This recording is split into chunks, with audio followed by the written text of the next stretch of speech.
नमस्कार, मैं हूं आपके साथ पूजा कविया-गोमा। एपीएन के लोकप्रिय कानूनी प्रोग्राम लीगल हेल्पलाइन में आपका स्वागत है। इसमें हमारे कानूनी विशेषज्ञ रोजमर्रा की जिंदगी की समस्याओं से जुड़े कानूनी मसलों पर आपकी शंकाओं का समाधान करते हैं। आप भी इस प्रोग्राम से जुड़ सकते हैं और फोन करके कानूनी राय ले सकते हैं। आज हम आपको पावर ऑफ अटर्नी से जुड़ी जानकारी देंगे और ये भी बताएंगे कि पावर ऑफ अटर्नी का इस्तेमाल कब और कैसे किया जाए और इसके फायदे क्या होते हैं। पावर ऑफ अटर्नी एक्ट 1882 के मुताबिक ये एक ऐसा कानूनी दस्तावेज है जिसके जरिए कोई व्यक्ति दूसरे शख्स को अपनी कानूनी प्रतिनिधि घोषित करता है। घोषित प्रतिनिधि को एजेंट और घोषित करने वाले प्रिंसिपल कहा जाता है। एजेंट प्रिंसिपल के बदले उसके सभी कानूनों, फाइनेंशियल और दूसरे मामलों में फैसले ले सकता है। वो प्रिंसिपल के बदले कोई डीड भी साइन कर सकता है। ये फैसले कानूनी रूप से मान्य होंगे। एजेंट का पेशे से वकील होना जरूरी नहीं है। हालांकि एजेंट पीओए के दायरे से बाहर नहीं जा सकता। उसके फैसले से प्रिंसिपल को नुकसान होता है तो एजेंट को हर्जाना देना होगा। पावर ऑफ अटर्नी किसी अचल संपत्ति के मालिकाना हक को ट्रांसफर करने के लिए तैयार की जा सकती है। इधर रजिस्ट्री के बदले पीओए का इस्तेमाल आमतौर पर उन हालात में किया जाता है जब प्रॉपर्टी का मालिक बीमारी या दूसरी वजहों से कोर्ट जाने की प्रक्रिया से बचना चाहता हो या अहम फैसले लेने में सक्षम न हो, लेकिन मानसिक रूप से स्वस्थ हो। ये कुछ बुनियादी जानकारी हमने आपको दी। पावर ऑफ अटर्नी से जुड़े तमाम पहलुओं की ज्यादा जानकारी देंगे हमारे आज के कानूनी विशेषज्ञ अधिवक्ता आदित्य सरीन जी। आदित्य जी, अगर आपका पावर ऑफ अटर्नी से जुड़ा कोई भी सवाल है तो आप इनसे पूछ सकते हैं, कानूनी राय ले सकते हैं, कार्यक्रम में जुड़ सकते हैं। टेलीफोन नंबर फ्लैश हो रहे हैं आपकी टेलीविजन स्क्रीन पर। नंबर है 0120612797। इसके अलावा एक और नंबर है 0120612798। इन नंबर्स पर आप कॉल कर सकते हैं। कॉल करके पावर ऑफ अटर्नी से जुड़ी कानूनी जानकारी प्राप्त कर सकते हैं। तो खास मेहमान हमारे साथ जुड़ चुके हैं। आदित्य जी, बहुत स्वागत है आपका कार्यक्रम में। आपसे हम आज जानना चाहेंगे इस कार्यक्रम के माध्यम से कि पावर ऑफ अटर्नी की जब हम बात कर रहे हैं, पावर ऑफ अटर्नी आखिरकार कानून की परिभाषा में होता क्या है, कैसे इसको परिभाषित किया जाता है? पूजा जी, जो पावर ऑफ अटर्नी होता है वो लेमैन टर्म्स में एक अथॉरिटी लेटर होता है। जैसे आपने मेंशन किया, अगर आप फिजिकली अनेबल हैं या आप देश से बाहर रहते हैं तो आप इधर किसी को अपनी अथॉरिटी दे सकते हैं, जो आपने बोला एजेंट अथॉरिटी दे सकते हैं to deal with all kinds of matters जी। तो बेसिकली ये लेमैन टर्म्स में एक अथॉरिटी लेटर होता है जो एक एजेंट को मिलता है to deal with various issues range from everything, buying a house, bank issues, कुछ भी हो सकता है। चलिए, ये तो आपने बताया परिभाषा क्या है। अब अगर हम आदित्य जी बात करें, पावर ऑफ अटर्नी कितने तरह की होती है, ये किस तरह से डिस्क्राइब किया गया है? पूजा जी, पावर ऑफ अटर्नी ब्रॉडली दो किस्म की होती है। एक होती है जनरल पावर ऑफ अटर्नी, एक होती है स्पेशल पावर ऑफ अटर्नी। तो जो जनरल पावर ऑफ अटर्नी होती है वो एक ब्रॉड सेंस में अथॉरिटी लेटर होता है जो आप एजेंट को देते हैं, under which the agent has the power to deal with the bank, to give your rent और टू रिसीव रेंट, या depending on the situation utility bill, जैसे इलेक्ट्रिसिटी का बिल भी पे कर सकते हैं। अगर आपको कोई घर वर खरीदना हो तो उसमें भी वो रिप्रेजेंट कर सकते हैं। तो ये होता है जनरल पावर ऑफ अटर्नी। जो स्पेशल पावर ऑफ अटर्नी होता है वो एक बड़े स्पेसिफिक पर्पस के लिए होता है जी। अब डिफरेंस ये है कि जैसे ही वो पर्पस खत्म हो जाता है वो power of attorney automatically lapse कर जाती है। जैसे पूजा जी, आपको एग्जांपल दूं, अगर आप सपोज आप कहीं फॉरेन गए और आप फॉर सम रीजन वहां रुक गए और आपको इधर कोई काम है, कोई आप घर खरीद रहे हो या कुछ कर रहे हो, तो आपके पास आप स्पेशल पावर ऑफ अटर्नी देके अपने एजेंट को इंडिया में ऑथराइज कर सकते हो कि इस काम के लिए आप ये कर दो, कैसे हो, कुछ भी हो। ये तो रही बात कि कितने तरह की पावर ऑफ अटर्नी होती है। अब अगर हम बात करें Aditya ji, power of attorney कब तक वैध कही जा सकती है और किन हालातों में ये अवैध हो जाती है? देखिए पूजा जी, पावर ऑफ अटर्नी अगर दो चीजें हो सकती है, या कि power of attorney special power of attorney है, तो जैसे मैंने बताया वो पर्पस खत्म होते ही वो खत्म हो जाएगी। जो जनरल पावर ऑफ अटर्नी होती है वो इनफाइनाइट टाइम के लिए हो सकती है, till the time principal revokes it जी। तो depending on the facts and circumstances कि अगर कई जैसे सिचुएशंस में होता है कि अगर आपका एजेंट अपने जो अथॉरिटी है उसके दायरे से बाहर जाके प्रिंसिपल को रिप्रेजेंट कर रहा है, तो प्रिंसिपल उस समय भी रिवोक कर सकता है। ठीक है। अब अगर हम इसी में ड्यूरेबल पावर ऑफ अटर्नी की जब हम बात कर रहे हैं तो ये क्या होता है, इसका क्या मतलब है सर? पूजा जी, इसका मतलब सिंपल ही है। इसका मतलब होता है कि अगर आपको आज मैंने अपनी पावर ऑफ अटर्नी दे दी और कल I am not mentally capable to make a decision, तो ये जो ड्यूरेबल पावर ऑफ अटर्नी है ये आपको राइट एज एन एजेंट देता है that despite me being mentally incapable to do acts on my behalf. ठीक है। अब पावर ऑफ अटर्नी के गलत इस्तेमाल की अगर हम बात कर रहे हैं तो क्या इसका किसी तरीके से कोई गलत इस्तेमाल भी कर सकता है, और अगर गलत इस्तेमाल इसका हो सकता है तो उसको रोका कैसे जाए? क्योंकि हम कई बार देखते हैं कि जाने अनजाने इस तरह की चीजें हो चुकी हैं, तो कैसे इसको रोका जा सकता है, कैसे कोई इसका मिसयूज ना करे, इसका ख्याल कैसे रखा जाए? तो पूजा जी, सबसे पहला जो इसमें सबसे इम्पोर्टेंट वो होता है under Indian law the contract act, जो एजेंट की पावर है जिसके लिए आपने पावर ऑफ अटर्नी दिया है और जिस काम के लिए, तो उसमें उसका कोई कॉन्फ्लिक्ट ऑफ इंटरेस्ट नहीं हो सकता। जैसे ही उसका कॉन्फ्लिक्ट ऑफ इंटरेस्ट होता है वो इमीडिएटली प्रिंसिपल को टर्मिनेट कर देना चाहिए। मैं आपको एग्जांपल देता हूँ इसका। अगर मैंने किसी को पावर ऑफ अटर्नी दी एक घर खरीदने के लिए, ठीक है, तो और एजेंट गया सेलर के पास और सेलर ने बोला एजेंट को कि जी जितना अमाउंट मुझे मिलेगा मैं उसका आपको 1% दे दूंगा, ठीक है। तो इसमें एजेंट का कॉन्फ्लिक्ट ऑफ इंटरेस्ट हो गया, है ना, क्योंकि वो जो काम कर रहा है वो जो एजेंट की पावर्स है उसके दायरे से बाहर जाके कर रहा है, जो उसकी कमीशन है। तो उस मामले में प्रिंसिपल को इमीडिएटली रिवोक कर देनी चाहिए। और जो जनरल कंडीशंस होती हैं, मैं सबको रेकमेंड करता हूं कि जनरल पावर ऑफ अटर्नी आप उसी को दीजिए जो आपका ब्लड रिलेटिव। आप किसी रैंडम एजेंट को मत बनाइए। अगर आपको किसी स्पेसिफिक कोई काम हो, जैसे हमारे नाम पे हम नहीं बट बहुत सारी कंपनीज एक स्पेशल पावर ऑफ अटर्नी देती है एक इंडिविजुअल को केस फाइल करने के लिए, तो उसका स्कोप ही वही है केस फाइल करना, तो उसमें जो स्कोप है गड़बड़ होने की वो बहुत रिड्यूस हो जाती है। ठीक है। अब जनरल पावर ऑफ अटर्नी की बात कर रहे हैं तो उसका रजिस्ट्रेशन के संबंध में किस तरह से प्रक्रिया उसकी होती है और ये क्यों जरूरी है रजिस्ट्रेशन होना, इसकी अनिवार्यता क्या है? मतलब जनरल पावर ऑफ अटर्नी के रजिस्ट्रेशन से संबंधित जो भी सवाल हैं और जो भी प्रक्रिया है वो हम चाहते हैं आप दर्शकों तक पहुंचाएं। बिल्कुल जी। तो जब जनरल पावर ऑफ अटर्नी एक लीगल डॉक्यूमेंट है तो आपको जब आप एग्जीक्यूट करते हो वो डिपेंडिंग ऑन द स्टेट, जैसे दिल्ली में आपको 100 रुपए का स्टैम्प पेपर उसके साथ लगाना पड़ता है, ठीक है, तो आपको स्टैम्प ड्यूटी देनी पड़ती है उस पर। ऊपर से फिर आप डिपेंडिंग ऑन द स्टेट आप रजिस्ट्रेशन चार्जेस भी देते हो।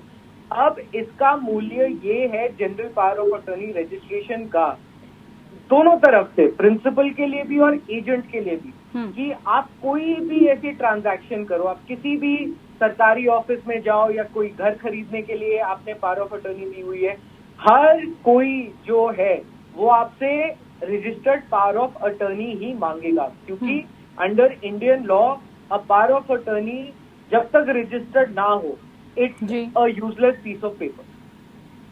चलिए, वो रजिस्टर्ड होनी बहुत जरूरी है और अगर वो नहीं, हाँ, अगर वो नहीं है तो यूजलेस है, मतलब उसका कोई उपयोग नहीं किया जा सकता। कोई उपयोग नहीं है, बिल्कुल बिल्कुल। अब ऐसे में हम बात करें अगर भारत से किसी प्रॉपर्टी की डील करने के लिए विदेश में भी पावर ऑफ अटर्नी तैयार और रजिस्टर्ड कराई जा सकती है, इसके बारे में भी जरा आदित्य जी बताइए। बिल्कुल। तो पूजा जी है क्या, एक अगर आप NRI हैं और आप से आप UK में हैं, ठीक है, तो अगर और आपको पावर ऑफ अटर्नी आपके भाई को देनी है, बहन को देनी है कुछ इंडिया में काम के लिए, तो होता क्या है, एक कन्वेंशन है जिससे अपोस्टल कहते हैं। अपोस्टल एक नोटरी होता है। तो आप जो 180 कंट्रीज हैं इसमें अपोस्टल में, तो आप उस कंट्री से आप अपोस्टल करा के इधर भिजवा सकते हैं जी। बट ये स्पेशल पावर ऑफ अटॉर्नी के लिए भी होता है और जनरल पावर ऑफ अटॉर्नी के लिए भी होता है। इसमें इशू ये है कि जिस कंट्री में आप रिजाइड कर रहे हैं वो अपोस्टल को उसको मानना चाहिए। तो हालांकि 180 कंट्रीज हैं, तो अनलेस आप बहुत ही किसी अंटार्कटिका या कहीं रह रहे हो तो आपको अपोस्टल नहीं मानता।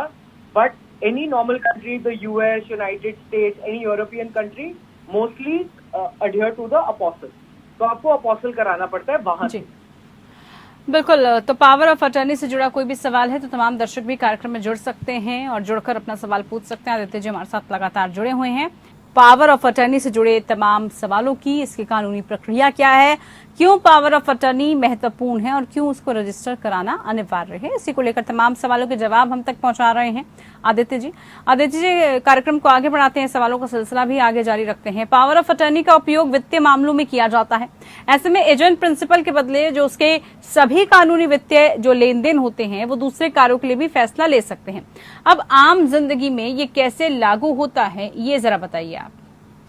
जैसे पूजा जी, मैं आपको एक एग्जांपल देता हूँ। अब हमारे सुप्रीम कोर्ट में बहुत सारे सीनियर एडवोकेट्स हैं।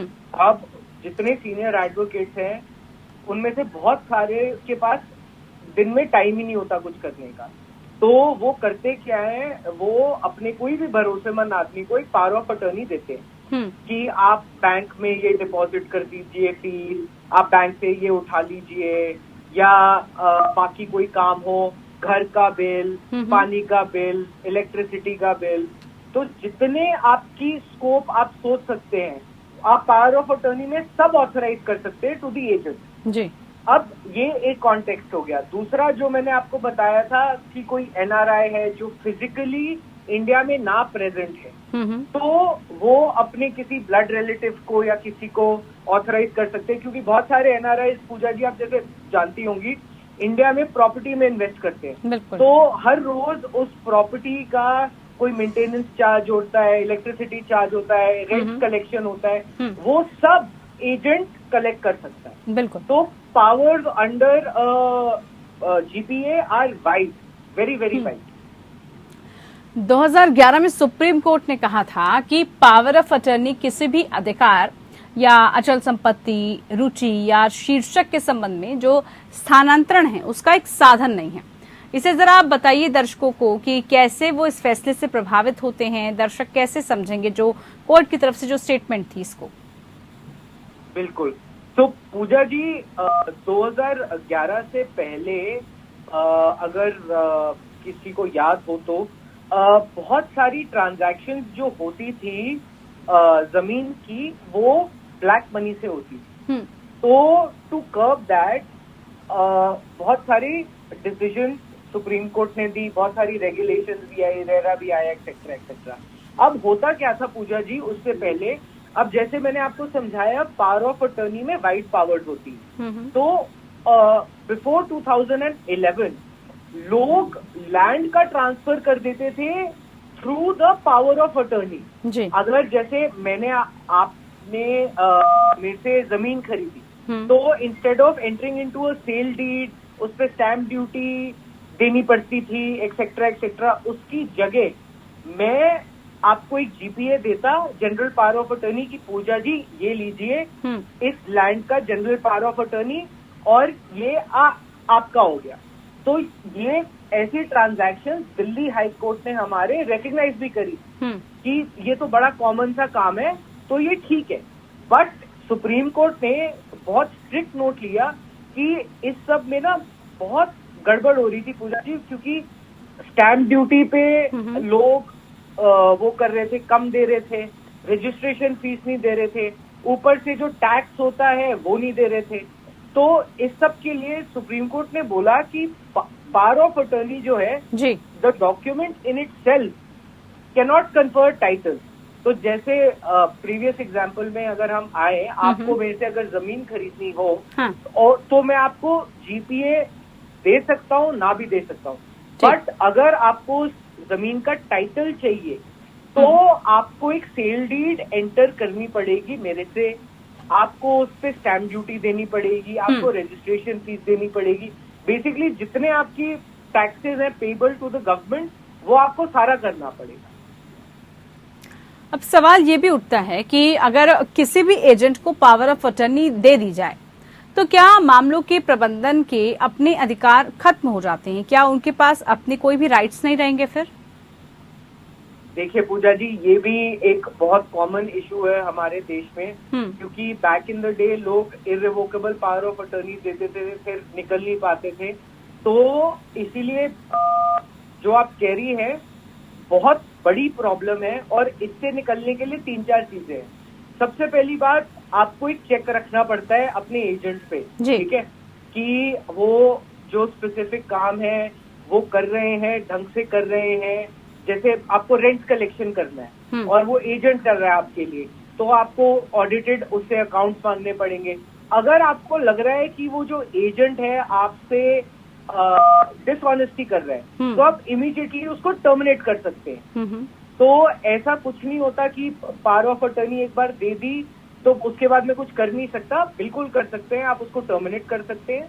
और उसके बाद अगर आप चाहें, अगर आपको ऐसा लगा कि आपके एजेंट ने उसमें से पैसे खाए हुए हैं, तो आप उसके अगेंस्ट केस भी फाइल कर सकते हैं।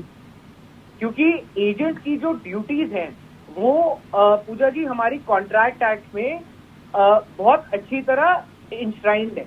तो an agent cannot have the conflict of interest while dealing with the transaction. बिल्कुल। दीदी जी, पावर ऑफ अटर्नी कब और कैसे रद्द की जाती है?